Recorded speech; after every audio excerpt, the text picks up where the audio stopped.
Hello students, नमस्कार। मैं राजेश आप सभी का गुरुजी ज्ञान गंगा चैनल में स्वागत करता हूं। फ्रेंड्स, आज की वीडियो वेदों से संबंधित है, क्योंकि सभी कॉम्पिटिटिव एग्ज़ाम्स में वेद से संबंधित कुछ ना कुछ पूछे ही जाते हैं। जैसे कि वेदों की संख्या कितनी है या ऋग्वेद में किसका वर्णन है।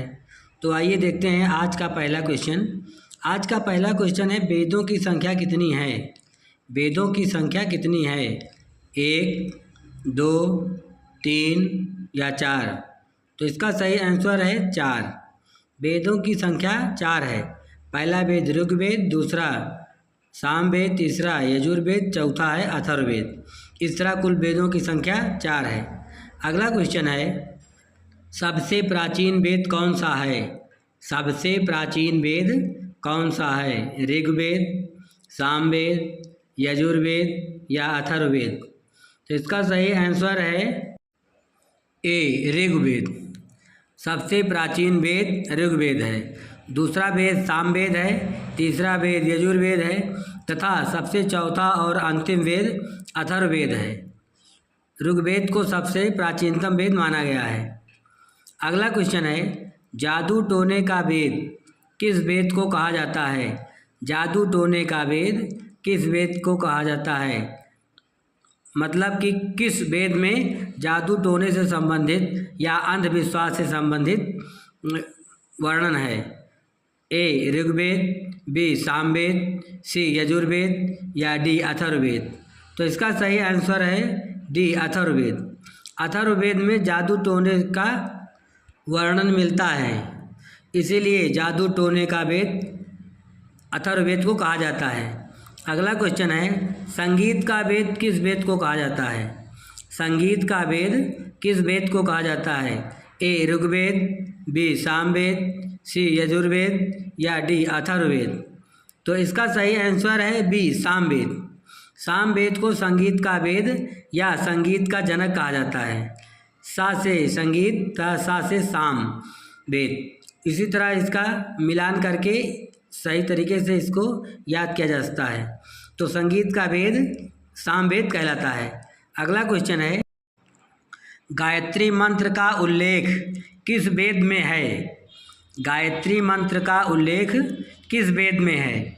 ऋग्वेद में, सामवेद में, यजुर्वेद में या अथर्ववेद में। गायत्री मंत्र का उल्लेख किस वेद में है? ऋग्वेद, सामवेद, यजुर्वेद या अथर्ववेद। तो इसका सही आंसर है ए, ऋग्वेद। गायत्री मंत्र का उल्लेख ऋग्वेद में मिलता है, जबकि संगीत का वेद सामवेद को कहा जाता है। अगला क्वेश्चन है, किस वेद को गद्य पद्य का वेद कहा जाता है। यानी कि किस वेद में सर्वप्रथम गद्य पद्य दोनों में वर्णन मिलता है। ए, ऋग्वेद, बी, सामवेद, सी, यजुर्वेद या डी, अथर्ववेद। तो इसका सही आंसर है सी, यजुर्वेद। यजुर्वेद को गद्य पद्य का वेद कहा जाता है। गद्य पद्य दोनों विधाओं का वर्णन यजुर्वेद में मिलता है, इसलिए यजुर्वेद को गद्य पद्य का वेद कहा जाता है। अगला क्वेश्चन है, पुराणों की संख्या कितनी है। पुराणों की संख्या कितनी है? 15 पुराण हैं या 18 पुराण हैं या 21 पुराण हैं या 24 पुराण हैं। तो इसका सही आंसर है बी, 18 पुराण। पुराणों की कुल संख्या 18 बताई गई है।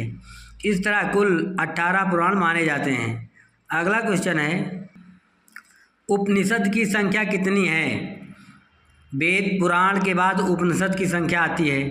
वेद कितने हैं? 4 हैं। पुराण कितने हैं? 18 पुराण हैं। वेदांग कितने हैं? 6 वेदांग हैं। तथा इसमें पूछा गया है कि उपनिषद की संख्या कितनी है। 102, 104, 106 या 108। तो इसका सही आंसर है डी, 108। उपनिषद की संख्या 108 मानी गई है। उपनिषद की संख्या कुल 108 है। अगला क्वेश्चन है, चारों वेदों के संकलन को क्या कहते हैं। चारों वेदों यानी कि ऋग्वेद, सामवेद, यजुर्वेद और अथर्ववेद, इन सब के संकलन को क्या कहा गया है। उपनिषद कहा गया है, संहिता कहा गया है, श्रीमद् भागवत गीता कहा गया है या फिर डी, पुराण कहा गया है। तो इसका सही आंसर है बी, संहिता। चारों वेदों के संकलन को संहिता कहते हैं, जिसमें सभी वेदों का वर्णन है। ऋग्वेद, सामवेद, यजुर्वेद तथा अथर्ववेद, इन सभी का वर्णन संहिता में किया गया है। अगला क्वेश्चन है, महर्षि विश्वामित्र द्वारा रचित वेद कौन सा है?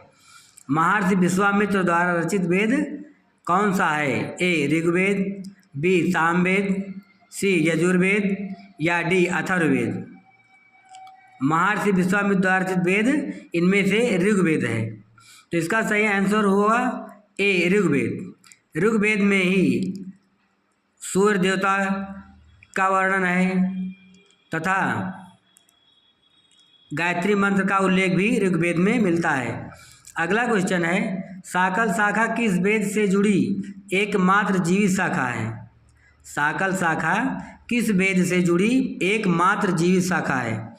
ऋग्वेद से जुड़ी है या सामवेद से जुड़ी है, सी यजुर्वेद से जुड़ी है या डी अथर्ववेद से जुड़ी है? तो इसका सही आंसर है ए ऋग्वेद से जुड़ी है।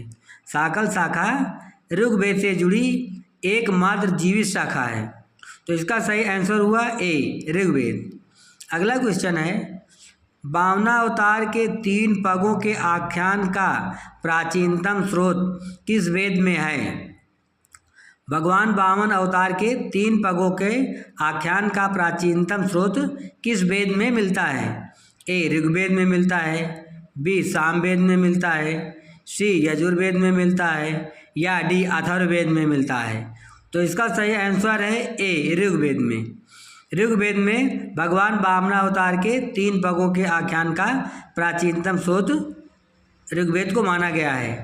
अगला क्वेश्चन है, सबसे बाद का वेद कौन सा वेद है? मतलब सबसे बाद का, सबसे अंतिम वेद कौन सा है? ए ऋग्वेद, बी सामवेद, सी यजुर्वेद या डी अथर्ववेद? तो इसका सही आंसर है डी अथर्ववेद। अथर्ववेद सबसे बाद का या सबसे अंतिम वेद अथर्ववेद को माना गया है। यही सबसे अंतिम वेद माना जाता है। इस तरह इसका सबसे आंसर हुआ अथर्ववेद। अगला क्वेश्चन है, औषधियों का जिक्र सर्वप्रथम किस वेद में मिलता है? औषधियों का यानी कि मेडिसिन्स, दवाइयों का, औषधियों का जिक्र सर्वप्रथम किस वेद में मिलता है? ए ऋग्वेद में, बी सामवेद में, सी यजुर्वेद में या डी अथर्ववेद में? तो इसका सही आंसर है डी अथर्ववेद में। औषधियों का जिक्र अथर्ववेद में सर्वप्रथम मिलता है।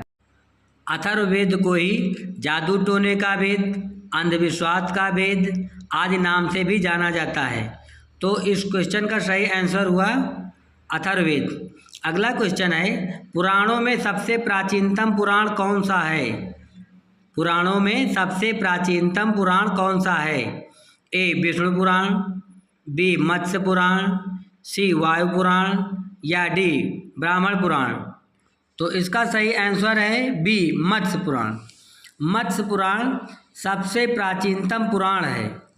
पुराणों में सबसे प्राचीनतम पुराण मत्स्य पुराण है। तो इसका सही आंसर हुआ बी मत्स्य पुराण। अगला क्वेश्चन है, भगवान सूर्य की उपासना किस वेद में मिलती है? भगवान सूर्य की उपासना किस वेद में मिलती है? ए ऋग्वेद, बी सामवेद, सी यजुर्वेद या डी अथर्ववेद? तो इसका सही आंसर है ए ऋग्वेद। ऋग्वेद में भगवान सूर्य की उपासना का जिक्र है, इसीलिए इसका सही आंसर हुआ ए ऋग्वेद। तो फ्रेंड्स, हमें उम्मीद है कि आप सबको यह वीडियो बहुत ही उपयोगी सिद्ध होगा। तो प्लीज़ आपसे रिक्वेस्ट है कि वीडियो को लाइक करें तथा हमारे चैनल को सब्सक्राइब करें और अपने दोस्तों में शेयर करें। फिर मिलेंगे अगले वीडियो में, तब तक के लिए जय हिंद, जय भारत, वंदे मातरम।